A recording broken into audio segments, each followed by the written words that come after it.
यात बातम्या विस्तारानं महत्त्वाची बातमी भाजपच्या बालेकिल्ल्यात आज अजितदादांच्या राष्ट्रवादीचं चिंतन शिबिर होत आहे। स्थानिक स्वराज्य संस्थांच्या निवडणुकांच्या पार्श्वभूमीवर राष्ट्रवादीचं चिंतन शिबिर होत आहे। पक्षाचा विस्तार करण्याचा राष्ट्रवादीचा प्रयत्न आहे। नागपुरातील इम्प्रेस पॅलेस इथे थोड्याच वेळामध्ये चिंतन शिबिराला सुरुवात होणार आहे। चिंतन शिबिरामध्ये अजित पवार, प्रफुल्ल पटेल, छगन भुजबळ, तटकरे यांच्यासह सर्व नेते पदाधिकारी सहभागी होते।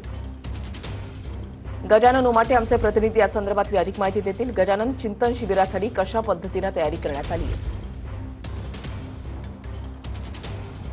नक्कीच भाजपचा बालेकिल्ला आणि संघाचं मुख्यालय असलेल्या नागपूर शहरामध्ये राष्ट्रवादी अजितदादा गटाचं आज चिंतन शिबिर आहे आणि हे चिंतन आहे आगामी काळात पक्ष विस्तारासाठी आणि येऊ घातलेल्या महानगरपालिका निवडणुका, जिल्हा परिषद निवडणुका, स्थानिक स्वराज्य संस्थांच्या सगळ्या निवडणुका, या निवडणुकांसाठी पक्षाची बांधणी कशी करता येईल आणि जास्तीत जास्त जागा महायुतीमध्ये पदरात कशा टाकून घेता येईल यासाठी हे चिंतन आहे। आपण बघू शकतो या ठिकाणी तयारी पूर्ण झालेली आहे। सगळे दिग्गज नेते नागपुरात दाखल झालेले आहे आणि थोड्याच वेळात या चिंतन बैठकीला सुरुवात होणार आहे। महाराष्ट्रभरातील 500 निवडक पदाधिकाऱ्यांना या चिंतन बैठकीचं निमंत्रण देण्यात आलेलं आहे। सगळ्यात महत्त्वाचं म्हणजे काल छगन भुजबळ यांनी जी भूमिका मांडली, शरद पवार यांच्यावर थेट हल्लाबोल केला मराठा आरक्षणाच्या पार्श्वभूमीवर, त्यावर या ठिकाणी काय परिणाम होतात, त्याचे या बैठकीत काय चर्चा होते, या सगळ्या मुद्द्यांकडे लक्ष असणार आहे। अजितदादा नेमके काय बोलतात, साधारणतः 9 वाजता ही बैठक जी आहे ती या ठिकाणी सुरू होणार आहे। नक्कीच